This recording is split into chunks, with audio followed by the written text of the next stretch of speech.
So what we're going to do now, we're going to move to the panel interaction piece. I've got a couple of other panel members who are joining. So I think I've got Christine Currell somewhere, who's from Unseen, and before that, importantly, did a load of actual work putting the Modern Slavery Act together. So that's very helpful to us as an audit's participating. And Chris Blythe should be here somewhere as well, who's the Chief Executive of CIOB. So if you guys want to take to the panel, that's excellent. Sir? Right. So what we're going to do, because we do this in a linear fashion, it's not going to work. So I'll take about 4 or so questions from the floor, and then we'll put them to the panel, and I will pick on someone to start. So be ready, panel. Make sure you're listening with your biros. So who'd like to open with a question from the floor? There must be loads. Shamir at the front here, please. Right at the front. Chat with the blue jumper. Thank you. Shamir Gumrah, BRE. Thank you all very much indeed for those fantastic perspectives on everything that's happening in terms of setting out the landscape and all the various activities that are going on. I think it's very, very thought-provoking indeed.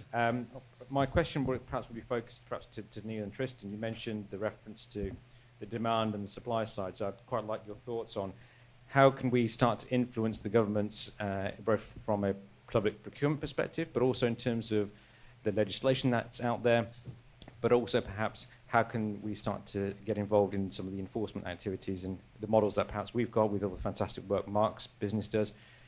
How can that start to evolve and cascade into other parts of the world and sectors? Thank you. Okay, thanks, Shamir. Another question from the floor? There's one there, just turn left, thank you. Hi, Dave Knight from UK Cares. What does the panel think about encouraging workers using technology to be able to disclose when they've got concerns about labour conditions, so labour voices, workers' voices, and what initiatives are happening in that space? Okay, so self-reporting of concerns in the workplace by people under slavery, in slavery conditions. Another question? Yep, Nigel. Hi, Nigel McKay from Responsible Supply Chain Limited. I'm interested in knowing from the panels what they think impact Brexit might have on this subject, and how we might tackle some of the issues that will raise in the next 4 or 5 years around that as well. Okay, that's helpful. Is there another burning one before I let the panel loose on this? Okay, well, just one more at the back then. Back left-hand corner, please. Adrian Mansfield from Jonathan Lee. I suppose my question again is on the idea of the labour side, really. The names that Neil mentioned were very much in the consumer side of the coin. Most of the companies that have signed up to the leadership group at the moment. Has the construction sector been able to hide because it's not so consumer focused? Because if somebody picks up something in a shop and sees that it's potentially been hand knitted by somebody in Bangladesh and in the difficult conditions, they've got more of a voice than perhaps the construction sector gets put on them. Thank you very much. So I'll tell you what I'll do. I'll start in the middle of the table then with Neil, seeing as you picked up the focus of the last question. Do you want to tackle some of those questions on the floor? Absolutely. First of all, technology. I think it's very common at the moment, and there's a lot of interest in the use of technology. And the danger is that we start to see these things as being some kind of silver bullet, a magic bullet, a solution, and it will effectively become the new method of auditing, where companies, rather than engaging properly with their workforce, are relying on workers themselves to sort of report abuse. And that actually is sort of atomizing in many ways, that you become responsible for your own rights in that situation, where it allows the company to be at a step removed. Now, having said that, I do think that there is a place for it, and the best ones will be managed and come from workers themselves. And I would direct people to have a look. There's all sorts of, most of the mobile phone ones tend to be about harvesting information from workers that companies can then use. But there's an organisation in the US called, I won't try and pronounce them in Spanish, but the acronym is CDM, Centro de la Researcha Migrante, along those lines. No, I shouldn't have gone there. But they've set up a worker-led reporting function that's very similar to TripAdvisor or Yelp, called Contratados. And that's where migrant workers can post stories and information and rate their migration experiences and the people that they've worked with and the jobs that they've ended up in. So if those bottom-up initiatives are possibly much more useful.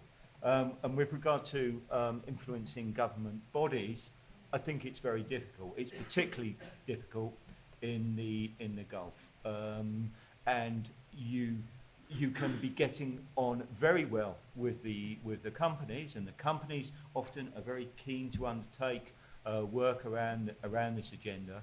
But in a country like Qatar, where ultimately often the state is actually the ultimate employer, even though it often goes through these quasi-governmental organisations, it is very difficult. And I think that the only way to approach that, because no company is going to stand there on a rock and criticise a client. You know, they're just not going to do that, particularly if the ultimate client is the state of Qatar. You're just not going to do that. And so the only way is through collective action and organisations coming together to work in parallel with each other. I think, unless Tristan's got any insights into how you could overcome those better than I. Well, I think on the government procurement side, and we met a gentleman earlier who's working within the House of Commons to take the Modern Slavery Act overseas, and having some dialogues, particularly with the source countries and some of the destination countries, which is obviously a very useful piece of work. Equally, we've seen in the States the one executive order that Obama got through and turned into a federal acquisition regulation against trafficking in persons in the federal labour supply chain. Also includes very specific language that we were very happy to help them develop around how you instruct your suppliers to combat the issues of debt bondage. You know, if that kind of legislation and the experience, the journey that in that case the US government went on could be shared with the countries in which legislation and enforcement is important, that's obviously helpful. But as has been mentioned 2 or 3 times today, latterly by Neil, it's all about the enforcement, and I have to believe that the really meaningful enforcement, or catalyst to really meaningful enforcement, is going to come from the private sector, based around things like BRE's ethical labour standards, which I know you're talking about later, but others too. Yeah, I mean, I think trying to look for those leverage points as well, and sticking on the Gulf actually, and I alluded to projects we've been working on. Why we've been there is because of lenders actually.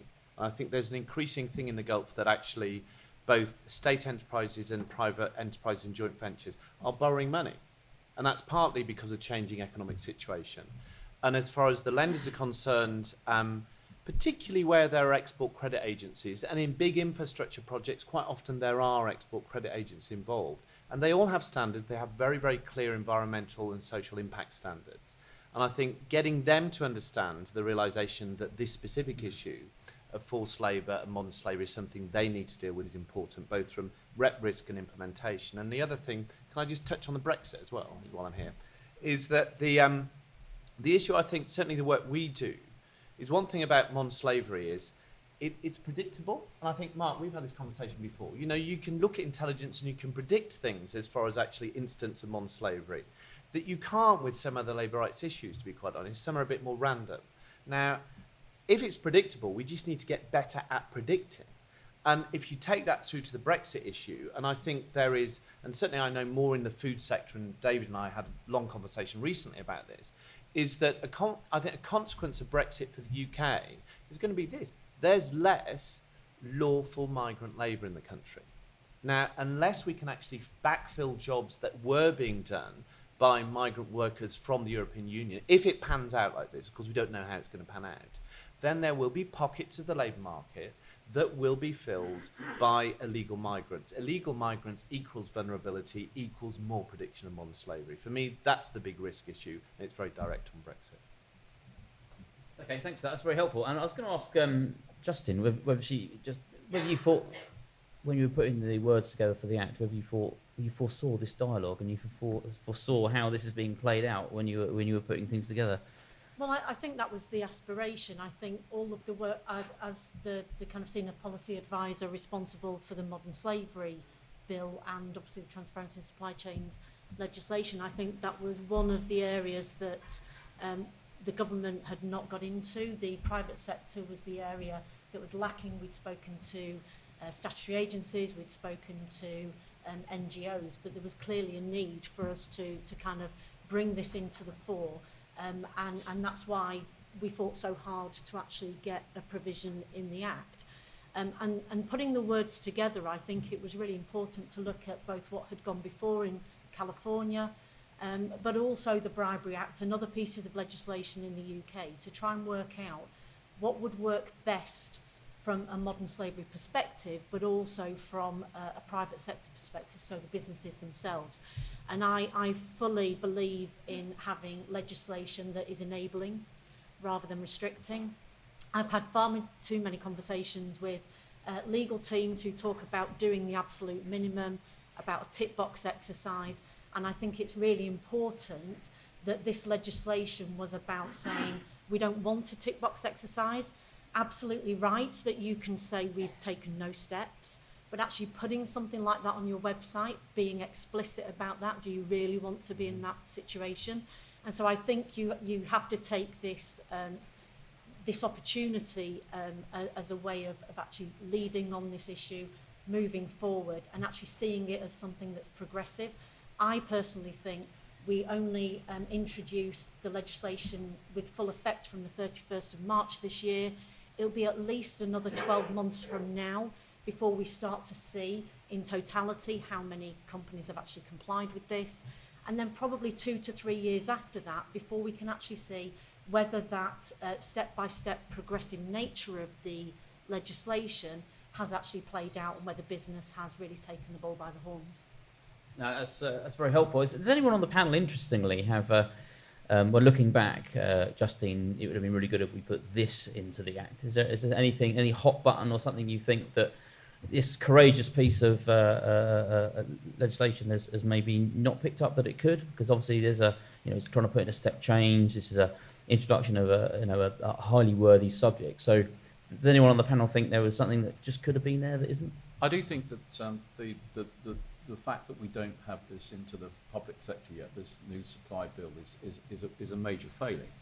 If we're saying that we're going to be leading in compliance in this area, to not have this apply to the public sector, I just don't understand A, why it wasn't done in the first place, but B, why there's a bill that is here now which doesn't look like it's going to go through unless it gets some government support.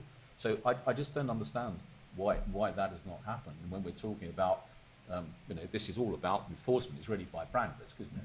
I mean, no one's going to say we haven't done anything, I would hope, simply because I would say that's brand suicide.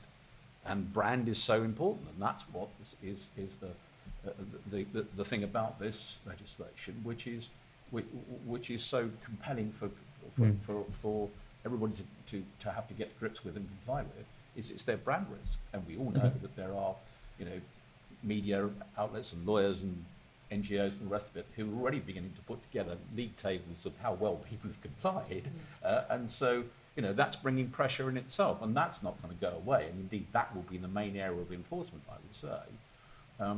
And you're only going to be as strong as the weakest link in your supply chain, as we see from the things that have happened so far by very good companies. I think last week there was the whole thing on the TV about Marks and Spencer.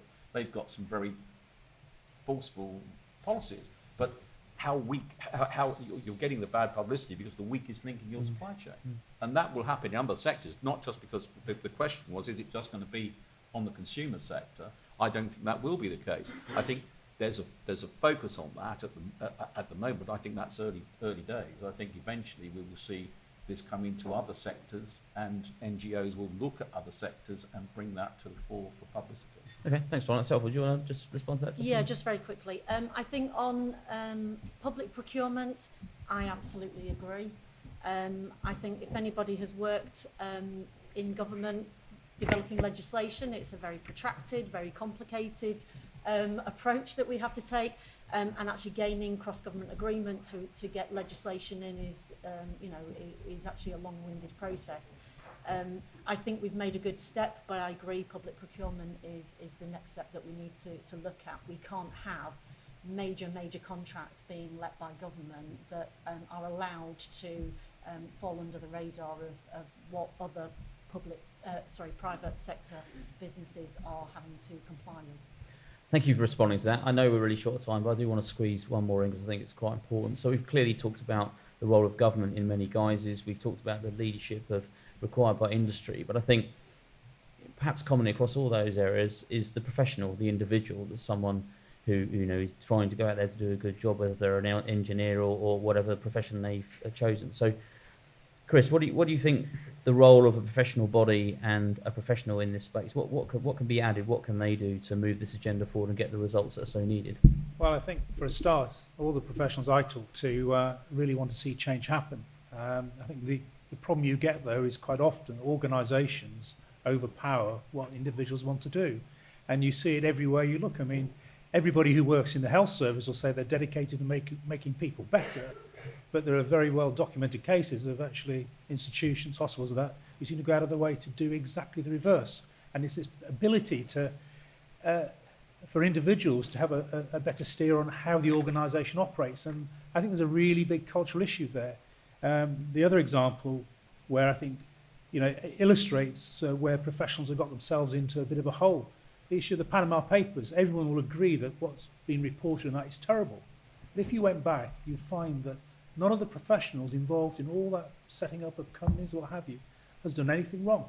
They've all followed their codes of conduct, professional ethics and what have you. But there is something missing in that. And I think one of the challenges for professions is to try and, if you like, get the moral compass going back into it. And I think this is one thing missing in a lot of cases, that everyone says these things are terrible. All wrong, but somehow or other we've got to steer people in the right direction. And this is, I think, the big challenge for professional bodies. And I think looking forward, I think people are saying, what can professionals do, rather than just hide behind, my client is king, so to speak, and I must protect that. Sooner or later you've got to go around and say, sorry, but the client, you are not right. Otherwise, how did things like the British Home Stores disaster happen? With all these smart city lawyers sitting there advising Philip Green with their accounts, what have you, and saying, it's okay, don't worry about pensions, that's someone else's problem. A lot of moral issues there, and I think, particularly when you hear what the Prime Minister had to say, over the last few weeks, she's very committed to actually tackling some of these things head on. And so I think the professional bodies who have a part to play in this in terms of informing professionals and people who should know better of where to go. And just one last point on the Act itself.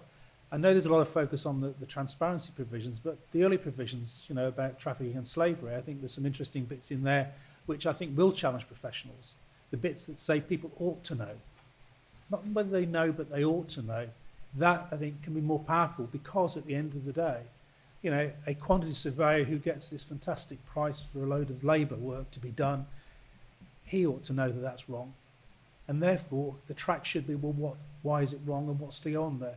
So I think there's more mileage to be got, and I'm quite optimistic that what's in the Act can be used, and we can go and be a little bit more adventurous than just the transparency in supply chain, but it's actually going on back to the people who ought to know, not just the traffickers, but people somewhere in the chain say this is wrong, and we can pick it up. And for me, from a professional body, that's where I want to sort of pursue, because I think there's a lot of work still to be done on that. Thanks very much, and I think Mark, you just wanted to add a point quickly at the end. Very quickly, just to pick up on the point about the early parts of the Act. For law enforcement, this Act really does do the job to bring together fragmented pieces of legislation into one place. So from a law enforcement perspective, it's a really powerful tool to have. When you look at taking forward a prosecution down the line for modern slavery offences, the transparency statement that a company has may be brought into that case simply because the whole picture will be told in court, and what a company has done around this subject will be examined in a court of law. So if your transparency statement says something that's very bland or non-committal or can't be backed up by scrutiny, it leaves that at risk, and reputational risk in court is ever increasing. Okay, we must leave it there. Can I encourage you right now to thank our fantastic panel of speakers?